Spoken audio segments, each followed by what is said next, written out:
Bueno, seguimos conversando con nuestros invitados sobre todos esos retos para el nuevo gobierno del presidente Donald Trump y también las zancadillas que de repente está recibiendo, como ya podía ser previsible por parte de los demócratas, algunos de esos miembros del gabinete. Pero hablábamos de economía y hay otro punto que yo creo que, como ustedes pensarán, también es central en todo esto, que es la seguridad de nuestras fronteras. La semana pasada les comentábamos que el famoso El Sanguinario, esa banda ultranacional del crimen y del delito que se llama el Tren de Aragua, está ya presente en 16 estados de este país. 16 estados de este país.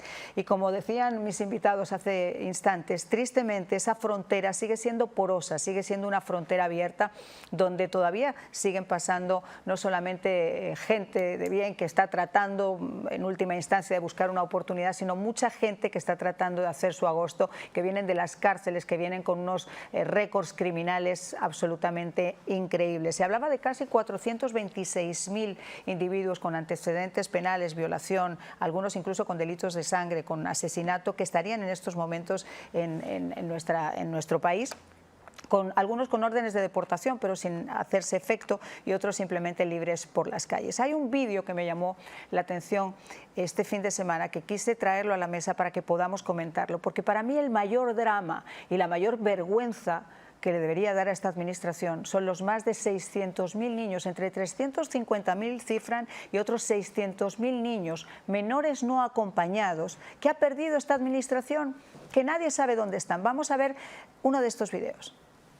Venezuela, mamá. Venezuela. ¿Sí? ¿Qué tantos años tienes? ¿2 años? ¿No vienes con tu mamá y tu papá? ¿No? ¿Venezuela? ¿Para dónde vas, mamá? ¿Dónde están? ¿Estados Unidos? Bueno, como este niño y esa niña, con 2 años, con 3 años, 350.000 niños han entrado en este país. Estoy dando la cifra más baja. Hemos tenido aquí legisladores que nos hablan de hasta 600.000 niños que vienen con la idea, con un papelito en el bolsillo. Me llamo Margarita Pérez y me estás buscando en Estados Unidos mi tío Fermín Pérez, y cuando llega el tío Fermín Pérez nadie sabe si Fermín Pérez, que sí es la persona que lo recoge y puede mostrar una identificación, es realmente un familiar de ese niño, o es un pedrastra, o es alguna de esas personas dedicadas al tráfico de criaturas o al tráfico de órganos. Esto es una situación lamentable. Es desgarradora, de verdad que lo es. Yo vi ese video, como tantas personas que lo han visto, y yo creo que lo que hace es que muestra la crisis de la frontera y la peor parte de la crisis de la frontera en unos minutos. Vaya, después de ver ese video no tienes que decir más nada, no hay debate. Lo saqué porque de verdad no hay discusión. me tocó el alma, porque sí. Llevo en este programa, créanme, hablando con congresistas, senadores, muchas veces lo he comentado incluso contigo cuando has venido al programa, sí. También, no hay nadie que se supone que tiene un poquito de poder que yo le haya hecho esa pregunta, oiga, ¿qué van a hacer con esos niños? O sea, pero ¿cómo se puede pensar? Si un animal ya se pierde, 100 animales, 350.000 perros se pierden en Estados Unidos, imagínense ustedes criaturas, niñitos que nadie sabe dónde están. Lo primero que tiene que hacerse es una operación de rescate, porque muchos de esos niños están siendo traficados. Claro. Y muchos de esos niños están sufriendo y muchos afortunadamente ya están muertos. Renier, tú eres abogado. ¿Qué se puede hacer realmente para reclamar derechos por esas criaturas que tienen que tener derechos? Bueno, es muy triste, Marian. La semana pasada creo que fue el gobernador de Illinois, Pritzker, que es de la familia Hyatt, viene de una familia muy rica, que es la familia que controla los hoteles Hyatt, y es el gobernador, dijo que él iba a oponerse a la política de inmigración de Donald Trump. Y que Illinois seguirá siendo un sanctuary city o sanctuary state. Estado santuario. Un estado santuario. Así que los mismos gobernadores se están oponiendo al gobierno federal y la política nueva de Donald Trump para la frontera. Y eso es súper peligroso. Están incrementando el peligro para estos niños, dándole incentivo a las personas de venir acá y cruzar la frontera. Y como Anthony dijo, vamos a tener que hacer operaciones de rescate. Y hasta los mismos estados van a tratar de controlarlo nosotros, a los federales, para que no entren ahí y hagan eso. Eso va a crear una crisis constitucional. Absolutamente. Porque los estados no pueden oponerse. Illinois, California, Mira, Nueva York. Massachusetts, la semana pasada, el jueves, la gobernadora de Massachusetts, que había dicho que se oponía igual a la política que iba a imponer Donald Trump sobre inmigración, resulta que en su estado detuvieron a 3 individuos que estaban acusados de violar repetidamente a niños en otras ciudades de los Estados Unidos y un brasileño que también tenía una larga lista de delitos de pederastía y de delitos sexuales con menores que eran impresionantes. Entonces, mi pregunta es la misma que yo hacía. ¿Hasta qué punto esta gente va a hacer valer más la seguridad, los derechos, el destino, el futuro de los Estados Unidos que el odio que puedan llegar a tener por Donald Trump y las políticas de Donald Trump? Tú no puedes encubrir a una persona, un pedrastra, una persona que ha cometido una felonía, un crimen federal. Si lo haces, puede ser arrestado. Y puede llegar al punto que algunos de estos gobernadores sean arrestados. Pero mira, la pregunta que yo hacía el otro día, vamos a suponer que crecen los estados o las ciudades santuario, porque el otro día ya hubo no sé cuántas ciudades, creo que eran Los Ángeles, Boston, que se unían también a esta lista de ciudades santuario. Son ciudades donde tú ves a la gente en pleno centro como zombies producto del fentanilo, donde la prostitución se ha incrementado a niveles exponenciales, donde la inseguridad ha hecho que la gente tenga que huir de sus estados. Y tienes esos gobernadores que están financiados por el señor cuyo nombre empieza igual por delante que por detrás, el famoso señor Zorro, están financiados por él y resulta que no pasa nada, vamos a dejar que esto siga ocurriendo, que sigan viniendo esas imágenes que estamos viendo en sus pantallas. Esos son todos los días en las ciudades santuario. ¿Y qué pasaría si Donald Trump decreta una emergencia nacional, Renier? Bueno, yo tengo una solución. No sé lo que Anthony pensará de esto. Vamos a ponerlo todo en los Hyatt Hotels. De acuerdo. Sería divino. Excelente idea. ¿Tú crees que él aceptaría eso? Excelente idea. Que el gobernador Pritzker va a permitir que pongan a todos los inmigrantes legales en sus hoteles de lujo? O en la casa de los señores Ramos y todos estos que se llenan la boca para apoyar. A mí me gustaría que uno de ellos solo le diera un bocadillo de comida y lo metiera en su casa, ya que son tan solidarios. Sí. Ahora, ¿qué se puede hacer? Y yo hacía esa pregunta el otro día, pero quiero aprovechar que tú eres un gran conocedor de ese tema. Si Donald Trump decreta una emergencia nacional, la política que impera en esos estados, ¿ok?, que es la de proteger a los delincuentes, etcétera, etcétera, pues una ciudad santuario, a los inmigrantes, etcétera. ¿Esa emergencia nacional estaría por encima que la política estatal de las ciudades santuario? Yo creo que sí. Obviamente la Constitución es muy clara acerca de eso, pero eso no quiere decir que no van a intentar congelar el proceso, los demócratas, y van a usar las cortes como lo han hecho siempre, utilizando las cortes y los jueces que ha nombrado Biden en este tiempo para congelar el proceso, y puede ser que atrasen el proceso en una manera bastante significante con las cortes. Yo creo que lo que Trump va a tratar de hacer es decretar emergencia nacional, que también va a nombrar el Tren de Aragua y MS-13 y otras gangas como organizaciones terroristas. Y ahí puede desatar los recursos del gobierno federal y usar el ejército, la Guardia Nacional y los militares. Y si tratan de atrasarlo los estados, yo creo que lo que van a tratar de hacer es tratar de agilizar, porque es una emergencia nacional, la administración, la Fiscalía Federal va a tratar de agilizar estos casos para que llegue a la Corte Suprema lo antes posible y que decreten que el gobierno sí tiene el poder de hacer estas operaciones porque hay una emergencia nacional. Eso vamos a hacer una pausa, vamos a regresar, porque otra de esas acciones debería ser quizá declarar como grupos terroristas a los carteles del narcotráfico, que en estos momentos no solo se dedican al tráfico del fentanilo y de estupefacientes aquí, sino que son los que están encargados de todas esas mafias para ingresar a ilegales en los Estados Unidos. Ellos son los que manejan a los coyotes, a los famosos polleros. Y les doy un dato. En una entrevista que hacía la semana pasada a un ex coyote, me comentaban que el negocio ahora en la frontera sur lo está llevando un grupo de maracuchos venezolanos. Yo se lo cuento en solo instantes. Comentando un dato que a mí me llamó mucho la atención. El otro día, haciendo una entrevista, me comentaban que quien estaba manejando el negocio ahora mismo de los coyotes en la frontera sur, en la zona de McAllen, en Texas, era un grupo de venezolanos, de maracuchos, que han hecho el negocio, porque muchos de nosotros nos preguntábamos, ok, los carteles del narcotráfico actúan, el cartel de Sinaloa, el cartel Jalisco Nueva Generación, que son los que habitualmente están en ese área, pero ¿y qué pintan estas mafias? ¿Y cómo se apoyan? ¿Y cómo se ayudan? Señores, Cuba, Venezuela Nicaragua, tiene dentro de los propios países grupos organizados para manejar el viaje. Usted llega a un tramo, ahí tiene que depositar a su familia. Pasa otro tramo, ahí tiene que volver a hacer usted un giro a su familia. Y así es como está funcionando este negocio. Mi pregunta hacia ustedes es, sabiendo que esto está ocurriendo y que tristemente en México, muerto el perro no se acabaron las pulgas, sino que le salieron además garrapatas, porque se ha ido Andrés Manuel López Obrador, pero la señora que está ahora en estos momentos está más a la izquierda que el Che Guevara, y ella va a proteger a los carteles como hizo Andrés Manuel López Obrador. Con toda la honestidad lo digo, no tiene ninguna política clara de acabar con los carteles del narcotráfico que han tomado las instituciones con total corrupción e impunidad. No lo va a hacer. La pregunta es, ¿podría entonces el gobierno de los Estados Unidos decretar a los carteles del narcotráfico mexicanos como grupos terroristas para poder actuar directamente contra ellos? Sí, lo puede hacer, obviamente, pero no creo que va a ser tan fácil encontrarlos, identificarlos. No, los tienen identificados por años. El de lo tema que es... sabemos, hay muchos datos que son imposibles. Pero te pongo ejemplo. Te voy a poner un ejemplo. Cuando yo hice la investigación del libro sobre el Chapo Guzmán, de la detención del Chapo Guzmán, todo lo que es el cartel de Sinaloa, que está en Culiacán, en todo lo que llaman el triángulo de Sinaloa, de Culiacán, etcétera. Ahí la Marina, o sea, el problema es que la DEA, el FBI han intentado operaciones, pero por una cuestión de territorialidad tienen que dar aviso a las autoridades mexicanas de que van a entrar. Y cuando les dan el aviso, desde la Marina mexicana hasta la Policía mexicana, les dan el agua 15 minutos antes de que se produzca la operación, y cuando hacen la operación se han ido.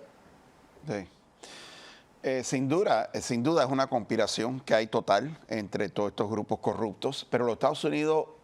Trump ya lo ha dicho, que lo va a decretar, y no solamente eso, que va a decretar a estos grupos como organizaciones terroristas, los carteles, las gangas, los sindicatos criminales, pero también va a sellar la frontera. Tenemos que cerrar la frontera, esa es nuestra frontera, no le pertenece a más nadie, es propiedad de los Estados Unidos. No existe un derecho a entrar a los Estados Unidos, hay parol humanitario. Eso va a continuar, pero lo que no va a continuar, estas caravanas y este descaro que ha habido, que lo que ha hecho es incentivar incluso a más personas a venir y también a expandir lo que es el sindicato criminal que está haciendo dinero de estas personas. Estas personas son víctimas, pero también, como dijo el gobierno federal, dentro de estas personas hay terroristas. Claro. Por lo menos 300 terroristas, estoy usando un número bajo, que se ha identificado por lo que es la Oficina de Seguridad Doméstica.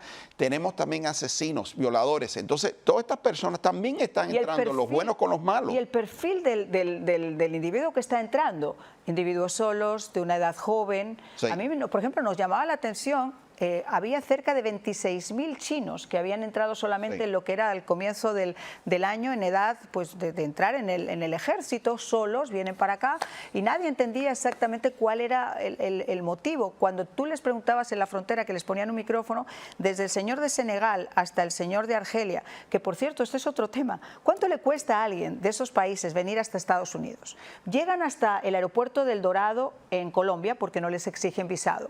Ya esos vuelos, usted va al aeropuerto del Dorado en Bogotá, y cuando usted está en el aeropuerto se va a dar cuenta de los vuelos completos de gente de África, y dices, ¿cómo es posible? ¿Dónde están llegando? Se quedan en Bogotá 2 o 3 días y ahí ya comienzan el periplo para moverse hacia la frontera de México. Sí. ¿Cuánto cuesta eso? ¿Quién está pagando eso?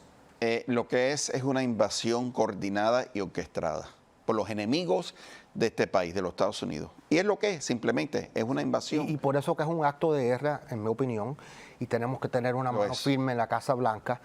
Va a ser muy difícil resolver este problema solamente dentro de los Estados Unidos. Tenemos que negociar de una manera muy firme con el gobierno de México y los otros gobiernos que están permitiendo a las personas cruzar sus fronteras para llegar a los Estados Unidos. No, además utilizan la inmigración como un chantaje, incluso emocional. Usted tiene al señor Maduro o al señor Ortega o a Díaz-Canel, señor por llamarles algo, que lo que hacen es utilizar esos flujos migratorios como una especie de chantaje. Entonces, si todo eso no se pone realmente freno, estamos nosotros también colaborando en ese drama humano. Por eso cuando esta gente dice, no, hay que ser positivos con la inmigración, 2 cosas, y los que están aquí y los que llevan ya 20 años acá, y 30 años acá esperando que una reforma migratoria que les ayude a salir de las sombras, pagando impuestos, con hijos que ya están acá, con buena conducta. Los han saltado a todos por encima. No, sin duda, mira, todos los años hay 1 millón de personas que entran a los Estados Unidos y son naturalizados legalmente. Claro. Porque llenaron los papeles, se pusieron en línea, tomaron su número, siguieron el proceso, el protocolo. El problema no es ahí, el problema es lo que tú dices, lo que están saltando la línea, y no solamente que están saltando la línea, pero que están creando problemas en este país, no solamente con la importación de droga, pero cometiendo crímenes. La semana pasada vimos el juicio en Georgia de Laken Riley, que fue atentada a ser violada, y cuando rehusó y resistió, la mató un ilegal, y no quieren que use esa terminología, pero cuando tú rompes la ley y cuando tú cruzas la frontera, estás cometiendo un acto de felonía, y eso es un acto ilegal y eres un inmigrante ilegal, y ahora lo tienen, le han dado vida en la cárcel. Veremos a ver si Venezuela los coge o no los coge, pero aquí no puede ser. Ese es otro tema. Después, si los deportan y el país no los quiere deportar y después se vuelven otra vez a poner en la frontera, ¿cuántos hay de ellos que ya han cometido estas fechorías y han regresado? Ahí también tiene que haber una política firme de que el que tienen sea que servir sus reincidente... términos aquí. Si cometen crímenes en los Estados Unidos, son juzgados en los Estados Unidos y tienen que servir su término en la cárcel. Eso nos cuesta dinero también a los contribuyentes. Por eso hay Ese es el Pero problema. entonces no pagan por su crimen. Regresan, como tú dices, y regresan a los Estados Unidos de nuevo, reentran en los Estados Unidos. Así que es un problema muy, muy complejo, pero ellos tienen que pagar las penalidades por violar la ley en los Estados Unidos. Yo creo que deben de ir a la cárcel cuando lo encuentran culpable en una corte. Miren, yo veo a ese individuo que está en sus pantallas con la camiseta de cuadros y esa cara, y me imagino el dolor, la tortura por la que tuvo que pasar esa chiquita enfermera, estudiante de enfermería en Georgia, donde fue brutalmente violada y además después la asesinaron, o el de la niña en Nueva York, o la señora que está en Texas, que era mamá de 5 hijos. Ha habido como 6 o 7 casos conocidos que hayan salido en los titulares, sin contar con las agresiones a la policía, los robos, los secuestros, las extorsiones y esas violaciones que no se comentan y que no se denuncian, porque todavía sigue existiendo esa cosa de que no quiero denunciar una agresión sexual. Pero realmente es una cosa absolutamente temeraria. Vamos a hacer una pausa y ya regresamos.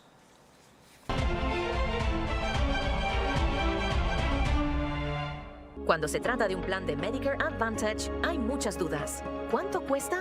¿Qué hospital me pertenece? ¿Tengo que pagar por recetas? Elimine esas dudas con una llamada a Univista Insurance. Uno de nuestros agentes especializados le ayudarán a escoger un plan a su medida. 0 copago en visitas médicas, 0 copago para medicinas, 0 copago en servicios dentales y mucho más. Llame ya y escoja su plan Medicare Advantage para el 2025. Univista Insurance es su mejor opción. Don Francisco, esto es gigante. Univida Medical Centers tiene cada vez más servicios bajo un mismo techo. Así es, Javier. Univida Medical Center cubre todas las necesidades de sus pacientes. Son personas maravillosas que te hacen sentir con más vida, con más vitalidad, con deseos de seguir adelante. Llama ya y nuestras expertas operadoras te asesorarán en todos los beneficios que calificas. Porque la salud es vida. Univida. Llama ya. Qué bueno que no apareció el chacal.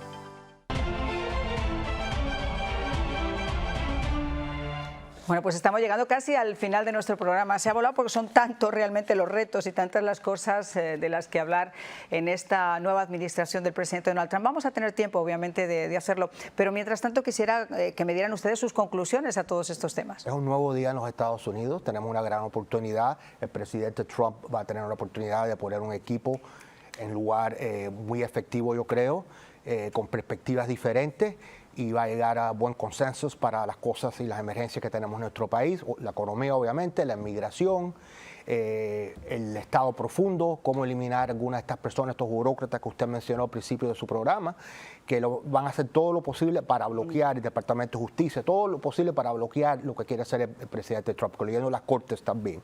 Y hay que moverse rápido, el Congreso que lo tiene que cooperar con él para confirmar a sus nombramientos y empezar la reforma en este país. ¿Creen que será rápido más o menos esas confirmaciones? Porque estaba escuchando por parte de senadores que quieren que sea un proceso lo más rápido posible para empezar empezar a trabajar. Sí, yo creo que Trump no es una persona que es conocida por su paciencia y va a hacer todo lo posible para motivar a su base y sus republicanos en el Senado para mover estas nominaciones para adelante. Sí. Anthony. Bueno, hablando de las confirmaciones, hablamos de personas como Robert F. Kennedy, Pete Hegseth, Tulsi Gabbard, que quizás son los más polémicos, Linda McMahon, pero el 90%, 91% de los nombramientos van a no tener ninguna resistencia, ninguna polémica, ninguna.